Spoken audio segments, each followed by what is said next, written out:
ஆன்மீக உலா சேனலை பாருங்க, மறக்காம லைக் பண்ணுங்க, ஷேர் பண்ணுங்க, சப்ஸ்கிரைப் பண்ணுங்க.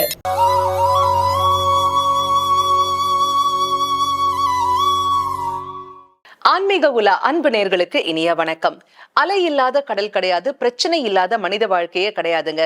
ஆனா வாழ்க்கையின் சுவாரஸ்யமே என்ன அப்படின்னு பாத்தீங்கன்னாக்கா, அந்த பிரச்சனைகளை எப்படி நாம எதிர்கொள்கிறோம் அப்படிங்கறதுல தான் அடங்கி இருக்கு இல்லைங்களா? இது குறித்த தெளிவான விளக்கங்களை நமக்காகவே எடுத்துரைப்பதற்காக நம்ம அரங்கிற்கு வருகை தந்திருக்காரு ஃபார்மேட் நியூமராலஜியின் தந்தை டாக்டர் மகாதன் சேகர் ராஜா அவர்கள். வாங்க நேர்களே, சார் சந்திப்போம். வணக்கம் சார். வணக்கம்மா. சார், சில பேர் பாத்தீங்கன்னாக்கா மலை அளவு பிரச்சனை இருக்கும் சார், ஆனா அப்படியே லேசா ஊதி விட்டுட்டு போயிட்டே இருப்பாங்க.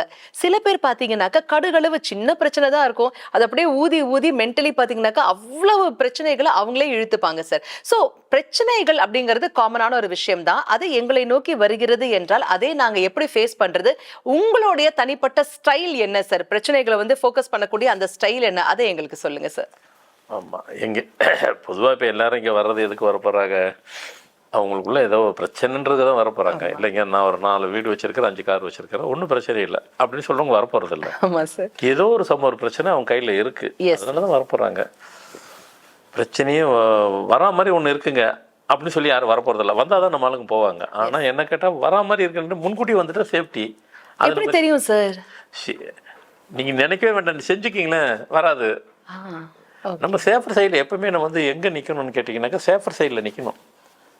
முன் ஜாக்கிரதைன்னு சொல்கிறேன் இல்லையா தமிழில், அதுதான் சேஃபர். அங்கே போய் நின்றுக்கிட்டாக்கா அதை அவாய்ட் பண்ணிடலாம். என்னை பொறுத்த வரைக்கும் பிரச்சனை அப்படிங்கிறதுக்கு அதுக்கு இன்னொரு பேர் என்னன்னாக்கா பூட்டுன்னு அர்த்தம். பூட்டு, லாக்கு. ஓகே. நீங்கள் பிரச்சனைன்னு சொல்லி உங்களுக்குள்ளேயே சுற்றிக்கிட்டு இருந்தீங்கன்னாக்கா உங்களுக்குள்ளேயே நீங்கள் உங்களை லாக் பண்ணி வச்சுக்கிட்டீங்கன்னு அர்த்தம். நீங்கள் அதுலேருந்து வெளியே வர்றதுக்கு தான் வழியை தேடுறீங்கன்றது வேறு விஷயம். ஆனால் நீங்கள் சொன்ன மாதிரி சின்ன மேட்டரை கூட பேசியே பெருசாக்கிட்டீங்க. சிறு பிரச்சனையை பிரச்சனையாக்கிட்டீங்க, பெரும் பிரச்சனையாக்கிட்டீங்க. எங்களுக்கு தெரியலிங்க, அதனால் ஆக்கிட்டோன்னு வைங்க, கவலைப்படாதீங்க. உங்கள் மொத்த பிரச்சனைக்கும் ஒவ்வொருத்தருக்கும் ஒரு பிரச்சனை இருக்க போகுது. அவ்வளோ பேருக்கும் பிரச்சனைக்கு உண்டான உங்கள் பூட்டுன்னு சொன்னேன். நீங்கள் பிரச்சனை என்னை பொறுத்த வரைக்கும் நீங்கள் பிரச்சனைன்னு சொல்கிறத நான் உங்களை பூட்டுன்னு தான் சொல்லுவேன். ஏன்னா நீங்கள் பூட்டு போட்டு நீங்களே வச்சுக்கிட்டீங்க. ஆனால் சாவி உங்ககிட்ட இல்லைங்க, என்கிட்ட தான் இருக்குது சாவி. ஓ, எப்படி சார்? அதுதான், சாவி என் கையில் தான் இருக்குது. அதனால் பூட்டை நீங்களே பூட்டிக்கிட்டீங்க, சாவி இல்லாமல் பூட்டிக்கிட்டீங்க. சாவி நான் வச்சுருக்கிறேன், கவலையே படாதீங்க. நீங்கள் எந்த விதமான பூட்டு போட்டுக்கிட்டாலும் சாவி வச்சு நான் திறந்து கொடுத்துருவேன். Okay sir. கண்டிப்பாக ஒரு சாவி இன்னொரு பூட்டுக்கு ஒரு பூட்டை திறந்து இன்னொரு பூட்டை திறக்க முடியாது இல்லையா? அதாவது ஒருத்தருக்குள்ள பிரச்சனை இன்னொரு பிரச்சனை ஆகாது. அதேமாதிரி நான் பார்க்குற மெத்தடும் ஒரு ஆளுக்கு பார்க்குற அதே மெத்தட் இன்னொருக்கு வராது. ஏன்னா பிரச்சனை வெவ்வேறு தானே, ப்ராப்ளம் வெவ்வேறு தானே. அப்போ வெவ்வேறு சாவி. ஏங்க, உலகம் ஃபுல்லாக 900 கோடி பேர் மக்கள் இருக்கிறாங்க. அப்போ 900 கோடி பேருக்கு உண்டான சாவி வச்சுருக்கீங்களா? ஆமாங்க. எந்த வந்து ஒரே மெத்தடு கிடையாது, வெவ்வேறு விதமான ஒவ்வொருத்தரும் அணுகிற முறை வந்துட்டு. ஆனால் மொத்தத்தில் உங்கள் பிரச்சனைக்கு சாவி என் கையில் தான் இருக்குது, வேற யாருக்கிட்டையும் இல்லை சார். திறந்து விடுங்க சார், மாட்டிட்டு முழிக்கிறோம். அதான் இதில் வந்து உங்களுக்கு ஒரு சின்ன அட்வைஸ் எல்லாம் கொடுக்குறேன். என்னன்னாக்கா, மனிதர் வர்க்கம், மனித பிறப்பு, மனித வர்க்கம் அப்படின்னாவே அடுத்த பேர் அதுக்கு வந்துட்டு பிரச்சனை தான். கடவுள் அப்படி தான் சொல்லி படைக்கிறார். ஏன்னா மனித பிறவிக்கு மட்டும்தான் பிரச்சனை உண்டு. கடவுள் அவங்களுக்கு என்னங்க பிரச்சனை இருக்குது? ஆனால் அவங்களுக்கும் ஒரு பிரச்சனை. என்ன பிரச்சனைன்னு கேட்குறீங்களா? நம்மளை படைச்சது தான் அவருக்கே பிரச்சனை. படைக்காமல் இருந்தால் அவளுக்கு பிரச்சனை இல்லை, படைச்சிட்டார் விடுங்க, மாட்டிக்கிட்டார் அவர் நம்மக்கிட்ட. அதனால் அவருக்கும் பிரச்சனை, கடவுளுக்கும் பிரச்சனை தான். நம்மளை படைச்சது பிரச்சனை தான். அவரை போட்டு பராண்டி எடுக்கிறோம்ல, என் பிரச்சனையை தீரு, நீ தானே படைச்ச. இன்னும் நிறைய பேர்லாம் இருக்காங்க, அவரை போட்டு நிஜமாக நேரில் கிடச்சாருன்னா பராண்டி எடுத்துருவாங்க. அந்த அளவுக்கு அவரை போட்டுட்டு ரொம்ப வளர்த்துறது. சரி, பரவாயில்ல விடுங்க. நீங்கள் ஃபர்ஸ்ட் ஆஃப் ஆல் வந்துட்டு பிரச்சனைன்னு ஒன்று வரும்போது அதை வந்து சுமூகமாக முடிக்கிறதுக்கு என்னங்கிறது முதல்ல எப்பவுமே வந்துட்டு எந்த ஒரு விஷயத்தையுமே நீங்கள் வந்து இப்போ நம்ம இப்படி சொன்னால் உங்களுக்கு ஈஸியாக புரியும். கோபம் ஒருத்தருக்கு வருது, பயங்கரமாக கோபத்தில் இருக்கார். அப்படி கோபப்பட்ட ஒரு மனுஷங்கிட்ட போயிட்டு நீங்கள் நியாயத்தை எதிர்பார்த்தா நடக்குமா? கோபமாக ஒருத்தர் இருக்கிறாரு, அவர்கிட்ட நியாயத்தை எதிர்பார்த்தீங்கன்னாக்கா அந்த கோபத்தில் நியாயம் கூட அநியாயமாக தான் பதில் சொல்வார். கண்டிப்பாக நியாயம் இருக்காது. அது இயல்பு. அதனால் உங்களுக்கு ஒரு பிரச்சனை வரும்போது பேசாமல் விடுங்க, விட்டுட்டு அதை யோசிங்க. யோசிக்கிறது அதுலேருந்து வெளியே வரத்துக்கு உண்டானையா யோசிங்க. அதை வந்துட்டு நீங்கள் அந்த பிரச்சனை அது பெருசாக்கிறதுக்கு உண்டான வழியை தேடாமல் சிம்பிளிசிட்டியாக சிம்பிளைஸ் ஆக்கிறதுக்கு உண்டான வழியை அப்படி யோசிங்க. ஆனால் மேக்ஸிமம் எல்லாரும் நம்ம வந்துட்டு அது பெரிய பிரச்சனை ஆகிறதுக்கு தான் மேக்ஸிமம் நிறைய பேர் பண்ணிடுறீங்க. எஸ், அதாவது நாம செய்த தவறா இருந்தா அது அப்படியே நைஸா நல்லாக்க பார்ப்போம், அடுத்தவங்க செஞ்ச தவறா இருந்தா ஊதி ஊதி பெருசு பண்ணுவோம் இல்லைங்களா, ஹியூமன் டெண்டன்சி. அது கரெக்ட், அது செய்யக்கூடாது. அது அதனால் வந்து பேசாமல் விடுங்க. நீங்கள் என்ன பண்ணீங்க, பேசாமல் விடும்போது நீங்கள் விடும்போதே கடவுளுக்கு தெரியும் இது இவன் செய்யலை, இது இவன் பிரச்சனை இல்லை, இது இப்போ நீங்கள் சொன்ன மாதிரி அது மற்றவன் பிரச்சனை. அது அந்த மற்றவன் பிரச்சனை, அந்த பிரச்சனையை இவன் மேலே போடுறாம, இவன் மேலே சாட்டி விடுறதுனால இவன் மாட்டிக்கிட்டு அது பண்ணுறான். அதனால் நீங்கள் பொறுமையாக கையாளுங்க, பொறுமையாக கையாளுங்க. அந்த நேரத்தில் மந்திரத்தை நீங்கள் அதிகமாக பயன்படுத்திக்கங்க. ஏங்க பிரச்சனை வரும்போது மந்திரத்தை, அப்போதாங்க மந்திரம் தேவை உங்களுக்கு. என்ன மந்திரம் சார்? நீங்கள் யார் மந்திரம் தான் சொல்லுங்கள். இதில் அதிகமாக பவர்ஃபுல்லாக ஒரு 2 பேர் தான். ஒன்று முருகர், இன்னொன்று வந்துட்டு சிவமந்திரம், முருக மந்திரம். ஏன்னா நீங்கள் 2 பேருமே சாதாரண நினைக்காதீங்க. நீங்கள் இந்த ஜந்துக்கள்லாம் இருக்குது பார்த்தீங்களா, இந்த ஜந்துக்களுக்கள் எல்லாம் கந்தசஷ்டி கவசத்தை சொன்னீங்கன்னாக்கா அப்படியே நிற்கும். அதெல்லாம் உண்மை. நீங்கள் தேலே வருது, கந்தசஷ்டி கவசத்தை சொல்லுங்கள், அப்படியே நிற்கும். பாம்பே வருது சொல்லி பாருங்கள். சினிமாவில் தான் நிற்குதுன்னு நினைக்காதீங்க, சினிமாவில் சொல்லியிருக்க மாட்டாங்க. நிஜத்தில் சொல்லுங்கள், நிஜத்தில் நிற்கும். சார் பாம்பு வருதுன்னா ஓடதா சார் பார்ப்போம், அவ்வளோ பெரிய கந்தசஷ்டி கவசத்தை எப்படி சார் சொல்லுவோம்? அதுக்கு பவர் உண்டுங்க. கந்தசஷ்டி கவசத்துக்கு அப்படி ஒரு பவர் இருக்குது. நம்ம அதை சொல்ல, நம்ம அதெல்லாம் தெரிஞ்சுக்கிறதில்ல, அதெல்லாம் பயன்படுத்துறதில்ல, அதெல்லாம் அதை உபயோகிக்கிறது இல்லை. பவர்லாம் அதுக்கு இருக்குது. மந்திரங்கிறது நம்ம நினைக்கிற மாதிரி சும்மா சிம்பிள்கள்லாம் கிடையாது.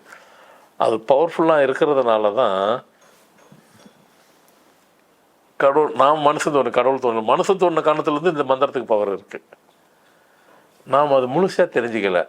அப்போ முழுசாக தெரிஞ்சவங்க யாருன்னு கேட்டிங்கனாக்கா ரிஷி, முனிகள், யோகி, ஞானி, அடுத்த சாமியார்கள், சரியான சாமியார்கள், சரி அந்த மாதிரி கொஞ்சம் விஷயம் தெரிஞ்ச சாமியார்கள்லாம், அவங்களுக்குலாம் அதெல்லாம் தெரியும் மந்திரத்தில் பவர் இருக்குன்ட்டு. அதனால தான் வருவாங்க. பிரச்சனை தீர்க்கிறவங்ககிட்ட வந்தால் என்ன செய்கிறாங்க, உங்கள் சார்பில் அவங்க மந்திரம் சொல்லி அனுப்பிச்சிடுவாங்க. வேறு அவங்க கையில் ஒன்றும் கிடையாது. மந்திரத்துக்கு அவ்வளோ பவர் இருக்குது. நீங்கள் தைரியமாக மந்திரத்தை யூஸ் பண்ணுங்கள். ஏதாவது ஒரு மந்திரம் எங்களுக்காக சொல்லுங்கள் சார். சிவ மந்திரம்னா முருகர் மந்திரம்னா கந்தசஷ்டி கவசம் ஃபுல்லாக பாட்டு பாடாதீங்க. 4 வரி சொல்லுங்கள். காக்கா காக்கா கனகவேல் காக்கா அப்படின்னு ஒரு 4 வரி சொல்லுங்கள். அது காக்கும், உங்களை காத்துரும். அது சிவமந்திரம் ஹரிஹரி சிவசிவ நம நம நமோ நமோ நமோத்தியாய. ஹரிஹரி சிவசிவ நம நம நமோ நமோ நமோத்தியாய. இந்த மந்திரத்தை நான் வந்துட்டு கோவிட் காலத்தில் ஆயிரக்கணக்கான பேர் நான் காப்பாற்றிருக்கேன். உண்மை. பட் அதெல்லாம் நான் சொல்லி அதில் பேர் வாங்கணுன்றது அப்படிலாம் இல்லை. அது அது அது அதுக்கு நாள் இல்லை. நான் அதுமாதிரி செஞ்சதும் இல்லை. சில நேரத்தில் சொல்ல வேண்டிய நேரத்தில் சொல்லணும். கோவில்னு சொல்லணும், கோவிலுன்னா கூட பாட்டு பாடினா தான் அந்த கோவில் சாமி பாட்டு பாடணும். அதுக்கும் ஒரு சின்ன விளம்பரம் தேவைப்படுது. அப்போ தான் அந்த இடத்துல கோவில் இருக்குதுன்னு தெரியுது. கோவில் பாட்டு எதுக்கு பாடுறாங்க கோயிலில்? ஒலிபெருக்கி எதுக்கு வைக்கிறாங்க? இங்கே கோவில் இருக்குதுன்னு தெரியறதுக்கு தான். மணி அடிக்கிறது அதுக்கு தான், வேறு ஒன்றும் இல்லை. அப்போ அதே மாதிரி நான் அப்போ சொல்லலை, இப்போ சொல்கிறேன். ஆயிரக்கணக்கான பேர் நான் காப்பாற்றிருக்கிறேன் இந்த மந்திரத்தை வச்சு. நான் காப்பாற்றினேன்னு அது இந்த மந்திரம். சில பேருக்கு பேர் 2 ஒன்று தான். பேர் கொடுத்தாலும் மந்திரம் தான், மந்திரத்தை சொன்னாலும் மந்திரம் தான், பேரே மந்திரம் தான். ஸோ அப்போது இந்த மந்திரத்தை எல்லாத்துக்கும் கொடுத்துருக்குறேன். இங்கிலாண்டில் உள்ள, லண்டனில் உள்ள வெள்ளைக்காரருக்கு கொடுத்துருக்கேன் இந்த மந்திரம். ஆமாம் ஆமாம் ஆமாம், அதில் ஒன்றும் டவுட் இல்லை. நம்ம அதில் இங்கே திருப்பதியில் ஒரு டாக்டர் எனக்கு ஃப்ரெண்டு, அவருக்கு சொன்னார், சார் அங்கே என்ன சொன்னேன், அவர் இதெல்லாம் மந்திரம் அதெல்லாம் நல்லா சொல்லுவார், நான் சொன்னால் கேட்பாருன்னாரு. சரிங்க சொல்லுங்கன்னா சரி ஆகிட்டார். அவங்களுக்கு தெரியாத வைத்தியமா அதை தாண்டி அவர் வந்துட்டு அஃபெக்ட் ஆனதுனால தான் அப்போ இந்த மந்திரம் வேலை செஞ்சது. அந்த ஒன்று தான் சொன்னேன். அது மாதிரி நிறைய இருக்குன்னு வச்சுக்கிறீங்களேன். அதெல்லாம் எவ்வளோ பேர் காப்பாற்றியாச்சு. இந்த கண்டிஷனுக்கு போய் கடைசி கட்டத்தில் கூட காப்பாற்றிருக்கு. அதனால் மந்திரத்துக்கு அவ்வளோ சக்தி இருக்குன்னு சொல்ல வந்தேன். 100% உண்டு. அதனால் வந்துட்டு அதனால தான் நான் சொல்லுவேன், உங்கள் பிறந்த தேதிக்கு உங்கள் பேர் சரியாக இருந்தால் அதுதான் மந்திரம். முருகர் மந்திரத்தை விநாயகர்கிட்ட போய் சொன்ன மந்திரம் வேலை செய்யுமானா மந்திரம் வேலையே செய்யாது. விநாயகர்கிட்ட போய் நின்றுட்டு முருக மந்திரத்தை காக்கா காக்கன்னு பண்ணீங்கன்னாக்கா அவர் கன்ஃபியூஸ் ஆகிடுவார். அவரும் கன்ஃபியூஸ் ஆகிடுவீங்க, நீங்கள் கன்ஃபியூஸ் ஆகி மொத்தத்தில் மந்திரம் வேலை செய்ய போகிறதில்ல. அம்மன் மந்திரத்தை போயிட்டு முருகர்கிட்ட போய் சொன்னீங்கன்னா செய்யாது. எப்படி மந்திரம் மாற்றி சொன்னால் வேலை செய்யாதோ, உங்கள் தேதிக்கு உங்கள் பேர் கரெக்டாக இல்லாமல் இருந்து மாற்றி பேர் இருந்தாலும் உங்களுக்கு எதுவும் யூஸ் இல்லை. ஆனால் உங்கள் பேருக்கு உங்கள் டேட்டுக்கு உங்கள் பேர் சரியாக இருந்தால் உங்கள் பேர் தான் மந்திரம். அருமை சார், அருமை சார். அப்போ சாவி ஃபார்மேட் நியூமராலஜி கையில் அவர் வச்சுருக்கிறாரு, ஃபார்மேட் நியூமராலஜிக்காரர் அவர் வச்சுருக்கிறாரு. உங்கள் எவ்வளோ பிரச்சனை இருந்தாலும் திறந்து வர்றதுக்கு அவர் ரெடியாக இருக்கிறாரு. ஏன்னா பேர் வந்து மந்திரம், மந்திரத்தை கொடுத்துருவார். உங்களுக்கு தான் நீங்கள் நினைக்கிறீங்க அது பேருன்ட்டு, அது மந்திரம். அதெல்லாம் நிறைய விஷயம் இருக்குது. அதனால் பூட்டு சாவிங்கிறது பிரச்சனை ஃபார்மல் நியூமராலஜி. ஸோ பூட்டு சாவி சொல்யூஷன் உங்களுக்கு ஈஸியாக கிடச்சிரும். அருமை சார். அது வாழ்க்கையில் எவ்வளவு பெரிய பிரச்சனையா இருந்தாலும் கவலையே படாதீங்கப்பா, நான் இருக்க, என் கூட சப்போர்ட்டிவா ஃபார்மேட் நியூமராலஜி இருக்கு அப்படின்னு எங்களுக்காகவே ஒவ்வொரு எபிசோட்லயும் அற்புதமான விளக்கங்கள், எங்க எல்லாரையும் காக்கக்கூடிய விளக்கங்கள் எங்களுக்காகவே பதிவு பண்றீங்க சார். சார், பிறந்த மனிதனுக்கு பிரச்சனை இருக்குன்னா அதற்கான மந்திரங்கள்லாம் சொல்றதுக்கு நீங்க சொல்லிட்டீங்க சார். ஆனா இந்த மண்ணில் உதிக்காத மலரும் குறைகளோடு இருக்கிறதே, பிறக்கின்ற அந்த குழந்தை பிறக்கும் அந்த தருணத்திலேயே, பிறக்கும் போதே மாற்றுத்திறனாளியாகவும் சரி, இல்ல ஆட்டிசம் மாதிரியான பிரச்சனைகளாலேயும் வந்து மனம் ரீதியான பிரச்சனைகளாலையும் வந்து பாதிப்புக்கு உள்ளாகி பிறக்கிறது. ஜனனம் அப்படிங்கறதே அவ்வளவு பெரிய போராட்டமா இருக்கு இல்லைங்களா? இதற்கு என்ன சார் சொல்யூஷன்? இது குறித்த விளக்கத்தை அடுத்த எபிசோட நீங்க எங்களுக்காகவே பகிர்ந்துக்கணும் சார். கோடானு கோடி அன்பு நெஞ்சங்கள் அனைவர் சார்பாகவும் மனமார்ந்த நன்றிகள். என்னங்க, எவ்வளவு சூப்பரான விளக்கங்கள் நம்ம சார் நமக்காகவே கொடுத்தாரு இல்லையா? நம்முடைய முழு ஆசை, நம்முடைய மிகப்பெரிய சொத்து எதுங்க? நம்ம பிள்ளைங்க தான் இல்லைங்களா? அந்த குழந்தை இந்த மண்ணில் உதிக்கும் போதே பாத்தீங்கன்னாக்க பலதரப்பட்ட பிரச்சனைகள், உடல் ரீதியான சங்கடங்கள், மன ரீதியான பிரச்சனைகளோட பிறக்கிறது. இதற்கு காரணம் என்ன? இதை முன்கூட்டியே சார் இப்பதான் சொன்னாரு, prevention is always better than cure, வருமுன் காப்பதே சால சிறந்தது அப்படின்னு சொன்னார் இல்லைங்களா? முன்கூட்டியே அறிந்து தெரிந்து ஏதாவது சரி பண்ண முடியுமா? வாய்ப்புகள் இருக்கா? இருக்குன்னா அது என்னங்க? இது குறித்த $1 மில்லியன் ஆன்சரை அடுத்த எபிசோட் சார் நமக்காகவே பகிர்ந்துக்க போறாரு. அதனால எங்கேயும் போயிடாதீங்க, எங்க கூடவே இணைந்திருங்க. மீண்டும் சந்திப்போம். அதுவரை நன்றி, வணக்கம். ஆன்மீக உலா சேனலை பாருங்க, மறக்காம லைக் பண்ணுங்க, ஷேர் பண்ணுங்க, சப்ஸ்கிரைப் பண்ணுங்க.